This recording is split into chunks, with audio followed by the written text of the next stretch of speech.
Graças a Deus. Paz do Senhor, meus irmãos. Vamos abrir as nossas Bíblias aí, já aproveitando que nós estamos sobre os nossos pés. Segundo livro de Reis, no capítulo de número 2, por gentileza. Deus abençoe o pastor Manuel César, aos irmãos nesta noite, poderosamente, amém?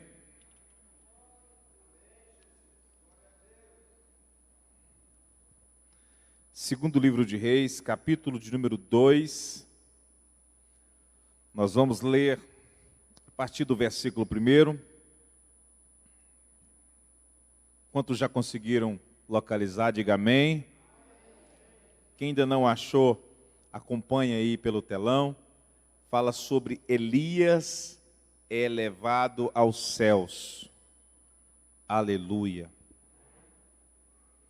Quando o Senhor levou Elias aos céus no redemoinho, aconteceu o seguinte: Elias e Eliseu saíram de Gilgal. No caminho disse Elias: fica-te aqui em Gilgal, pois o Senhor me enviou a Betel. Eliseu, porém, disse: juro pelo nome do Senhor e pela sua vida que não te deixarei ir. Só então foram a Betel. Em Betel, os discípulos dos profetas foram falar com Eliseu e perguntaram: você sabe que hoje o Senhor vai levar para os céus o seu mestre e separá-lo de você? Respondeu Eliseu: sim, eu sei, mas não falemos nisso. Então Elias disse: fica-te aqui, Eliseu, porque o Senhor me envia a Jericó. Ele respondeu mais uma vez: juro pelo nome do Senhor e pela tua vida que não te deixarei ir só. Desceram a Jericó, e em Jericó os discípulos dos profetas foram falar com Eliseu e lhe perguntaram: você sabia que hoje o Senhor vai tomar o seu mestre e separá-lo de vós? Respondeu Eliseu: sim, eu sei, mas não falemos sobre isso. Em outras traduções está: calai-vos, ou calem a boca. Em seguida Eliseu, ou melhor dizendo Elias, disse: fica-te aqui.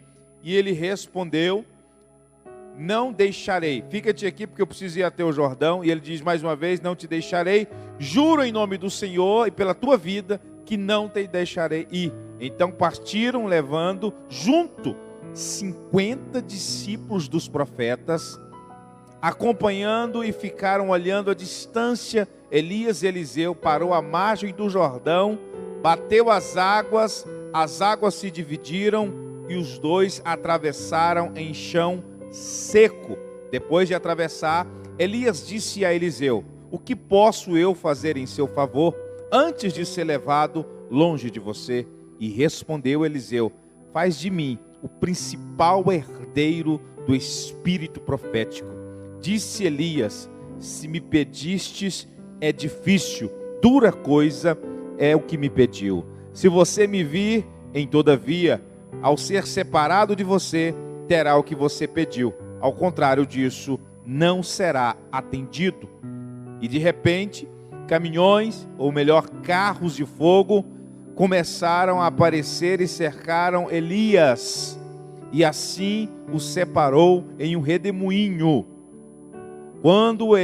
Quando viu, Eliseu gritou: meu pai, tu eras como carros de guerra e os cavaleiros de Israel. E quando já não podia mais vê-lo, Eliseu perguntou as próprias vestes e as rasgou ao meio. Amém. Vamos até aqui.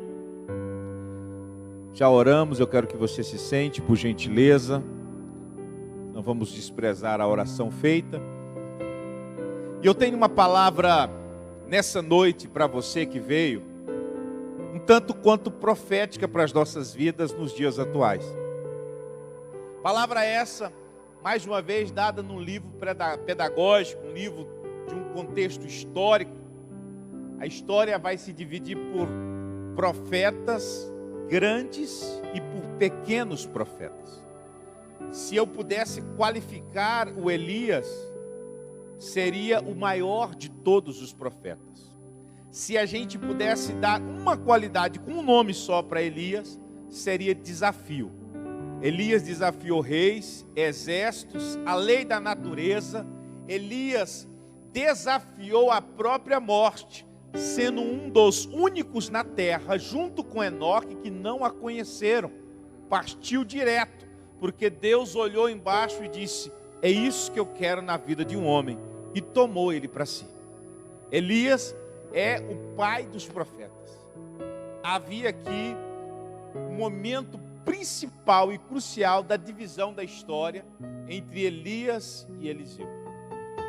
Elias era o profeta daquela época.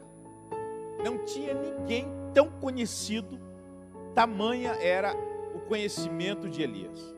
Elias era o profeta que tinha feito discípulos, aberto templos, igrejas, escolas, faculdades, vamos assim dizer, naquela época. Elias era o cara, vamos assim chamar. Não tinha ninguém como Elias. Muitas vezes, eu acredito que o Elias achava que não poderia ter alguém para substituí-lo.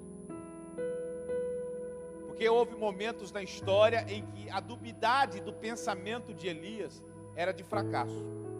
Mesmo Elias, depois de vencer mais de 850 profetas, mandando fogo descer do céu e todos morrerem, após isso, Elias fica com medo de Jezabel. Elias teve os seus momentos de fracasso, e se você ler a Bíblia, em 1 Reis 19:4, ele pede até para morrer. Elias era um homem comum, que chega a entrar na caverna a dizer que ele estava sozinho, e que ele era único na terra, e ao próprio Deus ter que dizer para ele: não, você não é único, ainda tem muitos ainda, que eu escolhi para fazer a diferença. O problema do homem crescer muito hoje em dia é que ele acha que é insubstituível. E nós, como igreja, temos uma falha muito grande nesses últimos tempos. Nós idolatramos homens com muita facilidade e criamos homens com impérios no nosso meio. Homens que têm riqueza absurda aos nossos olhos. Homens que têm luxo que, olhe lá, se no céu terá tudo isso. Permita-me dizer assim, é claro que sabemos que o céu será o ápice da glória sobre as nossas vidas. Mas sabemos que a sociedade de hoje se inspira muito assim, e tem homens que se acham intocáveis. Deus, para nos surpreender com a história, Ele diz assim: eu já escolhi quem vai te substituir. Vá lá na roça, busque um rapazinho chamado Eliseu, está arando terra com junta de boi. Esse é o que eu escolhi. De todos, só Elias sabia quem seria o substituto dele na terra. Imagino eu que Elias imaginava que seria muitos, menos alguém, tão pouco dotado como Eliseu. Só que quando o Eliseu foi chamado, é aqui que mostra quando Deus chama alguém, nada pode impedir o seu chamado. A Bíblia vai dizer que quando Deus chamou Eliseu, ele tinha tanta convicção do seu chamado, que ele queimou a carroça e tudo o que fazia na terra parar, porque ele não iria voltar para isso aqui. A convicção que você precisa ter do seu chamado, quando Deus te chamou, é que o passado jamais pode voltar para frente da sua história. Porque Deus te tirou de lá, e Ele não pode mais fazer parte do seu futuro diante de Deus. Quando Deus escolhe Eliseu, muitos questionaram Elias, porque Elias era o cara. Então quem Elias escolhesse, há uma vontade de se esperar, que fosse alguém de um porte grande, porque nós, como seres humanos, até dentro da igreja, temos preconceito com pessoas pequenas também. Parece que preferimos receber uma palavra de alguém grande do que alguém que já conhecemos a história, que ora todo dia do nosso lado. Naquela época, quando o Eliseu foi chamado, muita gente falava, esse cara veio da onde? A história vai dizer que ele tinha uma pele um pouco mais escura, queimada do sol. A história também vai dizer que ele tinha pouco cabelo. Ele era calvo aqui. Então Elias era da roça, negro e careca. E a história vai dizer que ele era criticado pelas características físicas. E quando alguém via ele, falava assim, quem é esse carequinha da roça que está andando com o nosso pastor e está achando que é alguma coisa aqui no nosso meio? Ele já tinha sido colocado para ser profeta. E profeta naquela época tinha capa. E ele tinha a capa de profeta, mas ninguém olhava para ele como profeta. Talvez você está na igreja aqui há muito tempo, e Deus te escolheu para ser profeta, mas ninguém ainda te olha como profeta aqui dentro da igreja. Quantas e quantas vezes eu vi mulheres do círculo de oração entregar palavras de Deus para pessoas dentro da igreja, e a pessoa simplesmente fingir que não ouviu aquela palavra. E no mesmo culto Deus tornar a falar, mas usar um pregador grande que estava lá em cima, e a pessoa recebe chorando e dizendo, Deus falou comigo. Quantas pessoas desvalorizadas e não são reconhecidas como profetas? Eliseu era esse. E a história vai contar que ele caminhava ao lado de Elias. Eu quero falar nessa noite sobre princípios nossos que nós temos que seguir. Primeiro princípio, nunca largarmos a Cristo por nada em nossa caminhada. O Elias aqui na história simboliza Cristo em nossa vida. E nós somos um tipo de Eliseu que muitas das vezes ainda não entendemos o nosso ministério, mas temos um chamado diante de Deus. Mas quando começa a jornada missionária, diz a história que lá em Gilgal, Deus fala com Elias e manda ele ir até Betel. E antes de ir até Betel, ele fala assim, ô Eliseu, fica-te aqui em Gilgal, que eu preciso ir até a cidade de Betel. Betel significa casa de Deus. Diga comigo, casa de Deus. Foi o nome dado por Jacó, quando fugia do seu irmão Esaú. E lá no deserto, lá no vale de Jaboque, lá em Peniel, ele vai descansar, fugindo do seu irmão. E ele se deita de frente para a cidade de Betel, que naquela época era conhecida como Cidade Luz. Ele deita de frente para a Cidade Luz e a seu travesseiro foi uma pedra. Quando Jacó, ele bota a cabeça na pedra, a Bíblia vai dizer que ele teve uma visão da Cidade Luz, que ele via a escada que subia até o céu, e essa escada subia anjo e descia anjo constantemente. Ele olhou para a Cidade Luz e disse, isso daqui não é outro lugar, senão a casa de Deus. A história vai dizer que Jacó batiza a Cidade Luz de Betel. Se você estudar mais ainda a história, vai dizer que ele colocou o nome de El Betel, que significa o Deus da casa de Deus. Mas o que está lá até hoje, pegou na história, é Betel, que significa casa de Deus, e está lá até hoje em Israel. Nome dado por Jacó. Cidade essa onde o pastor Elias tinha aberto igreja. Igreja boa, grande. E a história vai dizer que a igreja tinha conhecimento da palavra, dos vernáculos na época, que não tinha-se a Bíblia reunida, e tinha visão profética. O que era isso? A igreja já sabia o que Deus ia fazer. Era para ser uma igreja boa, sim ou não, irmão? Mas era uma igreja crítica. Nós estamos vivendo em meio de lugares aonde se perdeu a sensibilidade de Deus, aonde nós estamos com muito conhecimento e pouca espiritualidade dentro da casa de Deus. Você vai ver homens e mulheres que pregam tanto conhecimento, gente, onde é que tirou tanto conhecimento?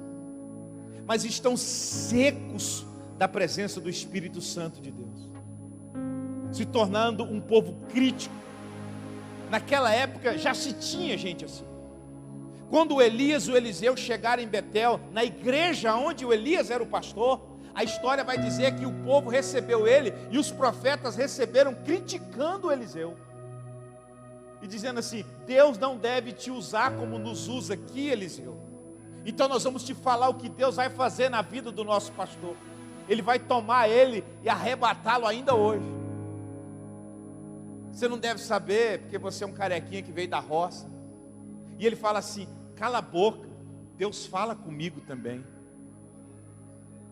Que tem hora que você tem que mandar muitas pessoas calar a boca, irmão. Que parece que tem gente que só ele é que tem Deus na vida. Tem gente que é difícil você conversar, já viu? Tem Deus, tanto que ele conversa com Deus 24 horas. E não existe ninguém assim no nosso meio. Quando ele fala assim: olha, ô Eliseu, fica-te aqui em Betel, que aqui é uma igreja boa, os meninos vão cuidar de vocês. Ele fala assim: não, senhor, eu vou com o senhor aonde for. Não, eu preciso ir até Jericó. Jericó era conhecida como cidade das palmeiras. Terra linda, porém amaldiçoada por Josué, na época do rei Acabe, dizendo que a água não iria prestar naquele lugar. Não se tinha água que prestava de qualidade. Cidade bonita, cidade grande. E a história vai dizer que 50 filhos dos profetas foram receber Elias e Eliseu em Jericó, na igreja aonde o Elias tinha fundado. Imagine vocês que uma igreja que tem 50 obreiros em cima de um púlpito é uma igreja grande. 50 filhos dos profetas foram receber Elias e Eliseu. E lá era uma igreja grande, que tinha conhecimento, que tinha visão profética, mas também era uma igreja crítica. Quando chegou o Elias e o Eliseu, alguém disse para ele: olha, você não deve saber, mas nós vamos te falar, porque Deus fala conosco aqui. Deus vai tomar o Elias sobre arrebatamento. E ele fala: cala a boca, Deus fala comigo. E ali de frente os profetas, o Elias fala assim: Eliseu, fica-te aqui em Jericó, eu preciso ir até o Jordão. E ele fala: não vou deixar o senhor. A história vai dizer que os dois foram em direção ao Jordão, e que também os 50 filhos dos profetas acompanharam eles. Chega a uma certa distância do rio, o Elias fala assim: vocês fiquem aqui, que eu preciso conversar com o meu discípulo Eliseu. Quando vai chegando na beira do Jordão, a história vai dizer que o Elias tira a sua capa de profeta, dobra ela. A história vai dizer que o Jordão não tem mais que 11 metros de profundidade, e não teria mais que 6 de largura. Não é nem muito fundo e nem muito largo para se atravessar. Porém o Elias dobra a capa e toca no rio, e a história vai dizer que, sem dizer uma palavra, ele toca no rio Jordão e ele abre que nem o mar vermelho, e eles atravessam a seco, Elias e o Eliseu. Quando ele toca no Jordão que abre, sem dizer nada, a Bíblia vai nos ensinar que o Elias estava dando uma lição nesse ato. Estava dizendo para Eliseu: você lembra quando Moisés abriu o mar vermelho, assim como eu fiz agora? E ele vai dizer: eu lembro, foi maravilhoso, essa história é linda, eu já li várias vezes, foi na época de Moisés. Você lembra quando Josué abriu, como eu abri aqui também, para pegar o machado? Que história maravilhosa, eu gosto muito dela. Foi na época de Josué. Eu estou abrindo, Eliseu, na minha época. A sua história, o seu ministério com Deus precisa acontecer na sua época. Deus te chamou para caminhar lado a lado com Ele, mas para você ter o seu ministério, para você ter a sua história com Deus, para você ter aquilo que Deus chamou para você fazer dentro da sua vida. Quando ele atravessa para o outro lado, agora olhe para cá, irmão. Agora nós vamos concluir e sair da parte pedagógica. Quando ele atravessa para o outro lado, irmão Gilson, ele tem a maior oportunidade da sua vida. Ele tem um dos homens que Deus assinava embaixo, naquilo que ele falava, lhe dando um desejo mágico, e disse a ele: me pede o que você quiser, que eu vou te dar, meu filho. Eu sei que você sabe que Deus vai me levar, mas antes de ir, eu quero que você me peça o que você quiser, e eu vou te dar. Fala a verdade, irmão. Se fosse qualquer um de nós aqui, tendo a maior oportunidade da vida de ter um desejo, com certeza nós iríamos falar: ninguém me respeita aqui, Eu venho aqui, todo mundo me xinga, todo mundo me critica, não tem lugar nenhum que eu vou, que alguém me vê como profeta. Não aguento ficar aqui não, no meio desse tanto de cobra. Deixa eu ir embora com o senhor. Se não der na carruagem, eu vou na bagagem. Se não der para ir na bagagem, eu seguro aqui nos calcanhares do senhor. Eu tenho força, eu vou até lá em cima. Mas deixa eu ir embora para o céu com o senhor. Só que o ministério, ele é mais do que isso. Fugir daquilo que a gente enfrenta como problema. O ministério é acreditar dentro do nosso chamado. Ele olha nos olhos de Elias e fala assim: eu quero o dobro da unção que tu tem. Se Deus te dá 5 quilos de unção para tu comer todo dia, eu quero comer 10. Se Deus te unge com 20 litros de unção, eu quero ser ungido com 40. A Bíblia vai dizer que o Elias se assusta com o pedido de Eliseu e fala assim: dura coisa tu me pediu. Meu pai fala uma coisa que é muito interessante: quer conhecer o homem? Dá poder para ele. E ele diz assim: você não sabe o quanto é difícil o homem tem poder. Dura coisa você me pediu, mas sim, todavia, quando eu for levado aos céus, você conseguir me ver até os confins das nuvens, eu vou te dar o que você está pedindo. Palavra de Paulo a Hebreus, no capítulo 12, no versículo 2, diz assim: que nós devemos estar olhando constantemente para o autor e consumador da nossa fé. Este é Cristo Jesus. Quer continuar o teu ministério aqui na terra? Essa é a palavra que Elias deixou profeticamente e dada a Paulo até hoje. Não tire os olhos de Cristo na sua caminhada. Continue olhando, porque Deus vai realizar aquilo que Ele prometeu no seu ministério. Continue olhando, porque Deus vai fazer aquilo que Ele falou que você ia fazer. A história vai dizer que o Eliseu não tirava os olhos de Elias. Eu fico imaginando que Elias não podia nem se movimentar. Não, eu estou aqui, estou vendo o senhor ainda. Eu vou aqui no rio aqui rapidinho. Não, eu vou com o senhor. Eu não tiro os olhos do senhor. E a história vai dizer que carros de fogo e carruagens de fogo, cavalos de fogo começaram a circular em volta de Elias. E nesse movimento, a história vai dizer que o Elias começa mais uma vez a desafiar Isaac Newton. A lei da gravidade não existe mais. Ele começa a flutuar. E quando ele começa a flutuar, a Bíblia vai dizer que o Eliseu falava assim: estou vendo o senhor sair do chão, tá, profeta? Esquece do acordo, não. E aí ele vai subindo, e quando ele vai subindo, ele está a uns 5 metros. Estou vendo o senhor ainda, hein? Não vai esquecer, hein? Quando ele já estava bem longe, ele gritou: Elias, ainda estou te vendo. A história vai dizer que o Elias joga a capa de profeta, sem dizer nada. O mais interessante é o aprendizado. O Eliseu, antes de pegar a capa, faz algo profético. Rasgou a capa dele. Mesmo o Eliseu não estando em pecado, sendo escolhido por Deus, a capa que ele tinha não fazia diferença onde ele passava. Muitas pessoas estão aqui hoje, e Deus te trouxe aqui essa noite para você rasgar essa capa que não tem feito a diferença dentro da sua família, que não tem feito a diferença no seu casamento, no seu trabalho, no seu ministério, na sua saúde. Quantos querem rasgar? Diga amém, irmão.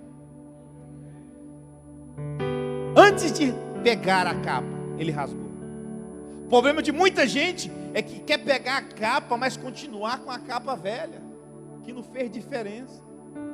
Quer ser canal de Deus, mas não quer largar uma vida mundana. Quer ser boca de Deus no altar, mas é boca de Satanás dentro de casa, irmão. Quer falar de fidelidade e rouba a Deus com muita facilidade. Quer falar de abençoar, mas nunca abençoou ninguém. Quer ser um canal de bênção, mas nunca pagou preço por isso. Porque a gente acha que é muito fácil só chegar aqui em cima. Ah não, se fosse eu com o microfone, você ia ver.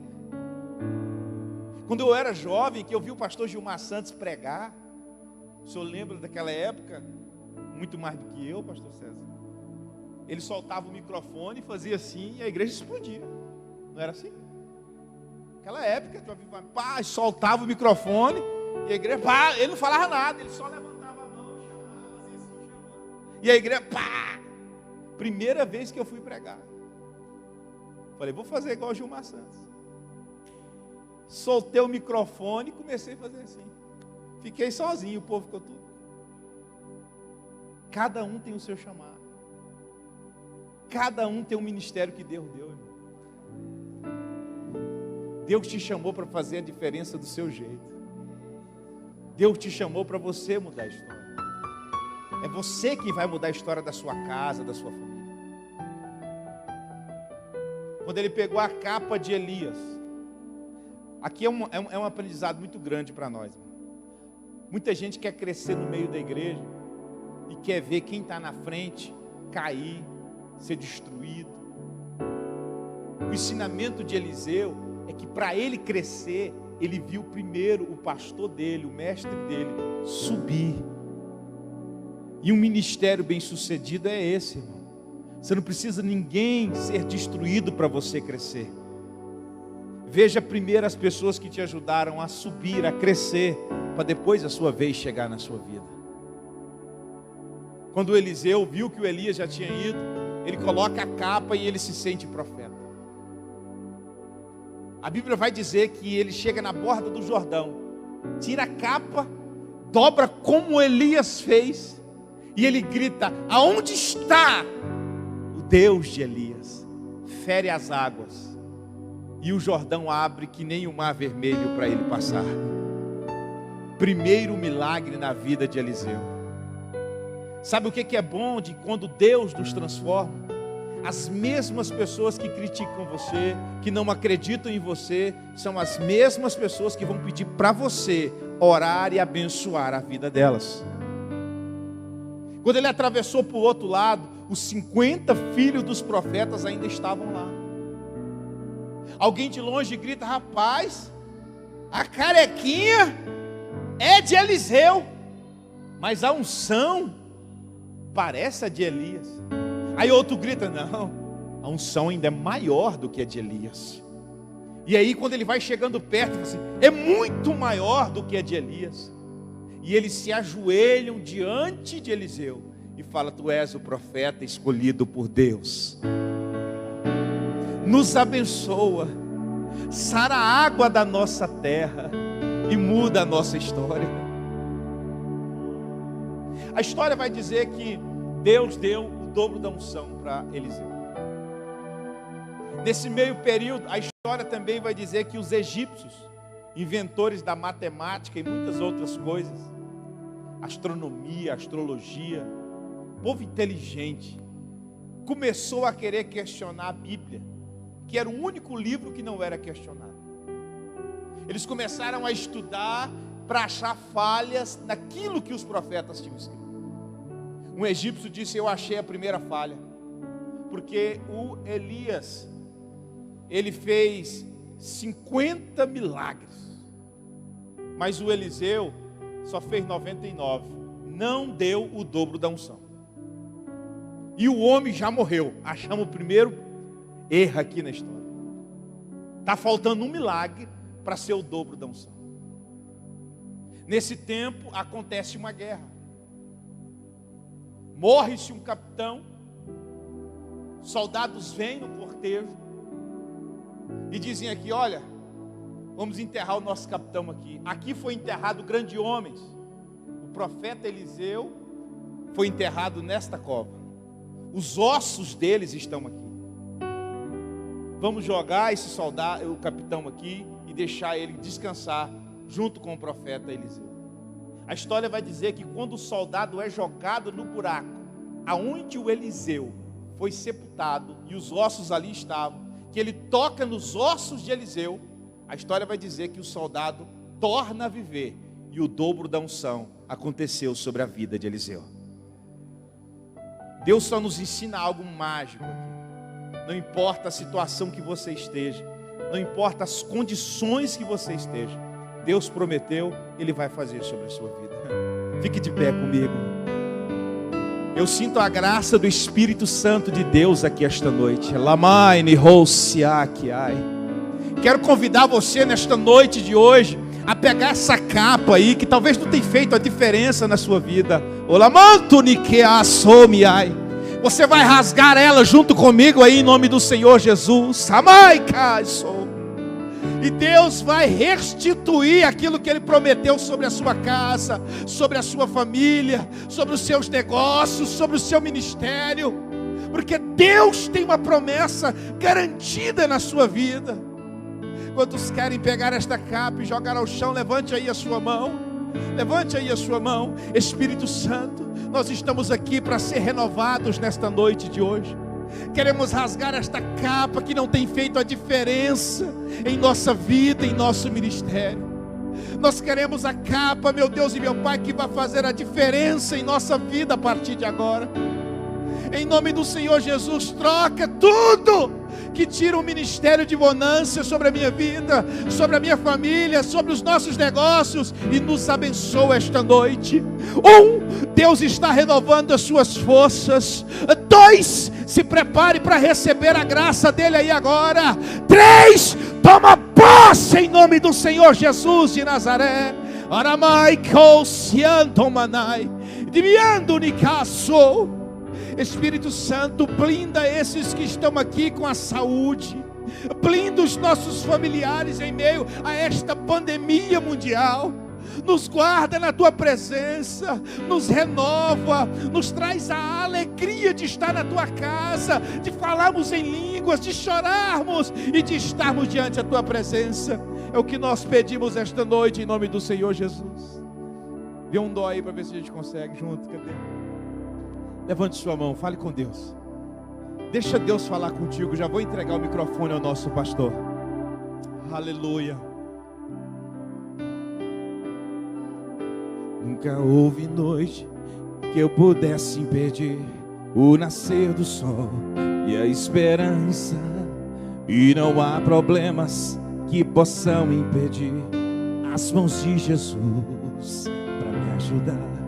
Nunca houve noite que eu pudesse impedir o nascer do sol e a esperança, e não há problemas que possam impedir as mãos de Jesus para me ajudar.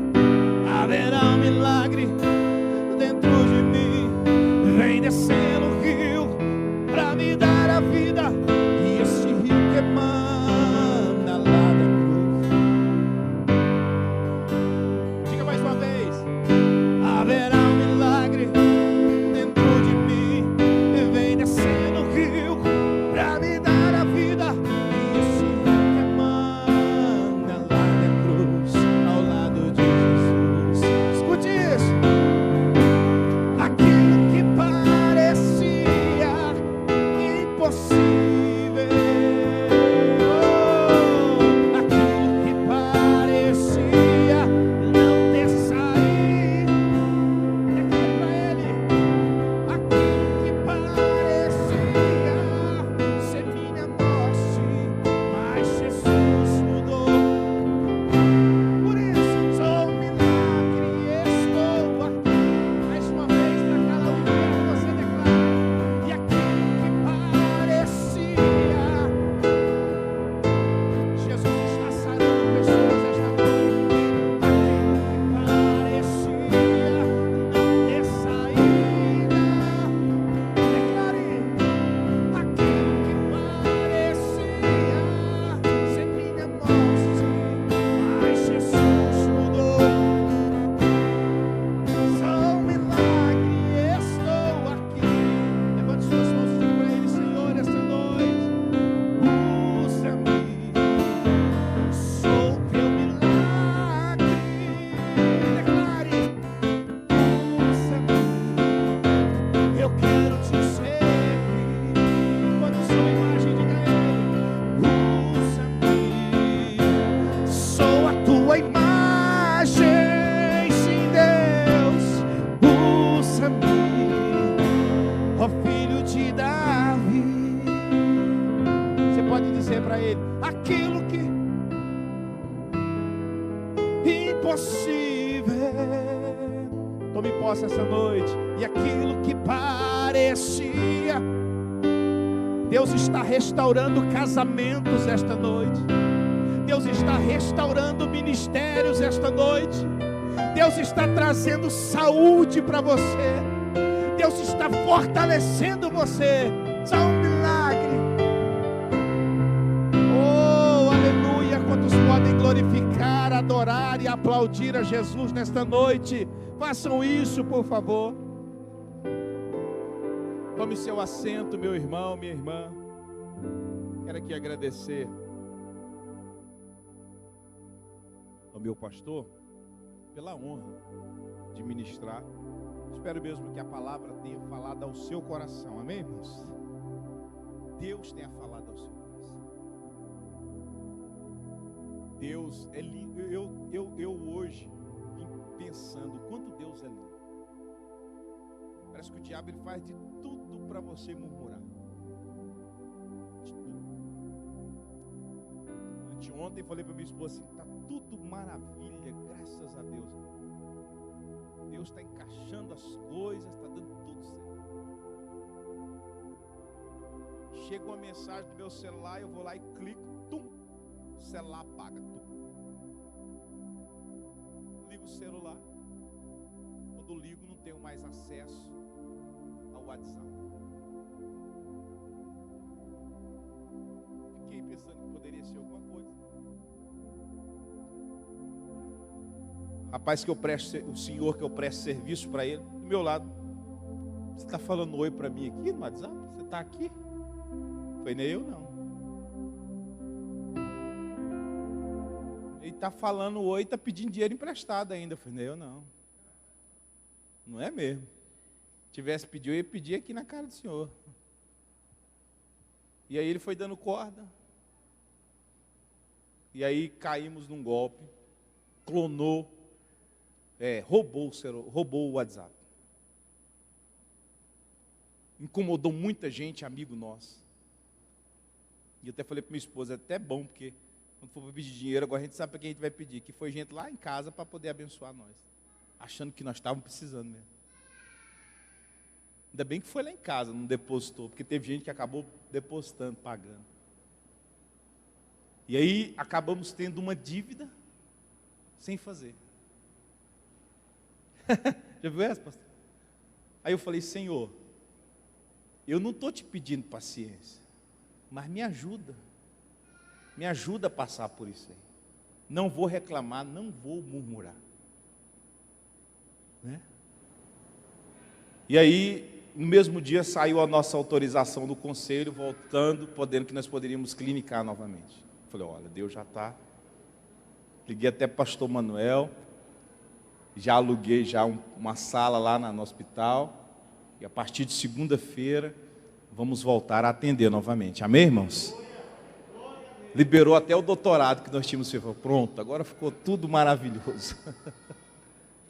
Então, assim, é entender, irmão, os mistérios de Deus, tá? Deus trouxe você essa noite para renovar o seu ministério, para abençoar a sua vida. Eu louvo a Deus por tudo que Deus nos dá, pela esposa que eu tenho, pelos meus filhos. Minha família é minha bênção maior, irmãos. Minha família é minha bênção. Tem aquela pessoa que gosta de estar longe da família, eu sou aquele que gosta de estar com a minha família, com meus filhos, com a minha esposa, né? Assim eles também, eu penso, né? A mulher nunca falou não, mas eu acredito que é. Amém, irmãos?